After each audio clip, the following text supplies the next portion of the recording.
కాకినాడ జిల్లా జగ్గంపేట బడుగు బలహీన వర్గాల అభ్యున్నతి కోసం కృషి చేసిన సామాజిక దార్శనికుడు మహాత్మా జ్యోతిరావు పులే అని వైఎస్ఆర్ సేవాదల్ రాష్ట్ర ప్రధాన కార్యదర్శి కాకినాడ జిల్లా జేసీఎస్ కన్వీనర్ ఓమ్మి రఘురామ్ అన్నారు.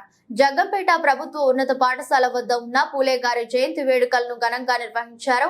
ఈ సందర్భంగా రఘురామ్ మాట్లాడుతూ సమాజంలో కుల లింగ వివక్షతకు తావు లేకుండా అన్ని వర్గాలకు విద్య అందాలని, విద్య ద్వారానే బలహీన వర్గాలు సామాజికంగా ఆర్థికంగా అభివృద్ధి చెందుతాయని పూలే భావించారు. అంటరానితనం, బాల్య వివాహాలకు వ్యతిరేకంగా పోరాడిన గొప్ప వ్యక్తి పూలే అన్నారు. మహిళలు చదువుకుంటేనే అసమానతలు తొలగిపోతాయని భావించి మొదట తన భార్య సావిత్రిబాయిని విద్యావంతురాలిని చేసిన గొప్ప ఆచరణవాది అని కొనియాడారు. పూలే ఆశయాలకు అనుగుణంగా బడుగు బలహీన వర్గాల విద్యార్థులకు నాణ్యతతో కూడిన విద్యను జగనన్న ప్రభుత్వం అందిస్తుందని తెలిపారు.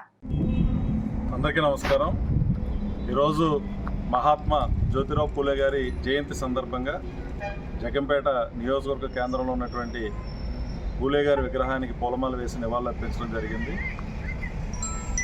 ఈ సమాజంలో ఒక చక్కటి వ్యవస్థను తీసుకొచ్చి సామాజిక దార్శనికులుగా జ్యోతిరావు పూలే గారిని మనం చెప్పాల్సినటువంటి అవసరం ఉంది. ఎందుకంటే అంటరానితనం మీద కానీ, బాల్య వివాహాల మీద కానీ, మరి ముఖ్యంగా స్త్రీ విద్య మీద ఆయన చేసినటువంటి కృషి అమోఘం అని చెప్పొచ్చు.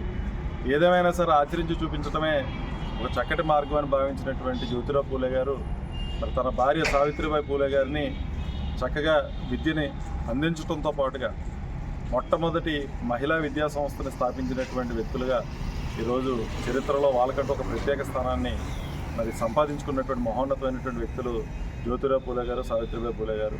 మరి ఆదర్శ దంపతులు మరి అంటరానితనం మీద చేసినటువంటి కృషి, మరి ముఖ్యంగా విద్య ద్వారానే ఏదైనా సాధ్యమవుతుంది.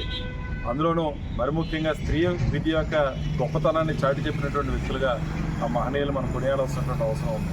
మరి అటువంటి మహనీయుల యొక్క స్ఫూర్తితోనే మన ప్రీతం ముఖ్యమంత్రి జగన్మోహన్ రెడ్డి గారు విద్య పట్ల తీసుకున్నటువంటి ఎన్నో సంస్కరణలు, మరి ముఖ్యంగా మహిళలను ఆర్థికంగా పరిపుష్టిలో తీసుకురావడానికి కానీ, అలాగే విద్యను అందించడంలో కానీ ప్రభుత్వం ఎంతో కృషి చేసి ఎన్నో సంక్షేమ పథకాలని మహిళలకు అందిస్తూ ముందుకు తీసుకెళ్తున్నటువంటి ప్రభుత్వం జగన్మోహన్ రెడ్డి గారి ప్రభుత్వం. మరి అటువంటి మహనీయుల యొక్క చరిత్రలు మనం తెలుసుకోవాల్సినటువంటి అవసరం ఉంది. మరి అటువంటి వ్యక్తులు మనకు చూపించినటువంటి బాట మరి ఇప్పటికీ కూడా అంటరానితనం పైకి లేదనిపించినప్పటికీ కూడా అన్ని చోట్ల కనిపిస్తున్నటువంటి పరిస్థితి, వివక్ష కూడా కులాల వారీగా సమాజం విడిపోయి మరి అగ్రవర్ణాలు బడుగు బలహీన వర్గాలను కానీ, దళితులను కానీ, బహుజనులు కానీ ఎన్నో రకాలైనటువంటి ఇబ్బందులు గురి చేస్తున్నటువంటి వ్యవస్థలో ఈ రోజుకి కూడా మనందరం కూడా ఉన్నటువంటి పరిస్థితి. వీటన్నిటి నుంచి బయటపడాలని అంటే అందరికీ కూడా చైతన్యం కావాలి, విద్యావంతులు కావాలి, రాజకీయంగా పదవులు సంపాదించగలగాలి, ఆర్థికంగా ముందుకు వెళ్ళే పరిస్థితి ఉన్నప్పుడు మాత్రమే ఈ వివక్ష నుంచి బయటపడే పరిస్థితి ఉంటుంది.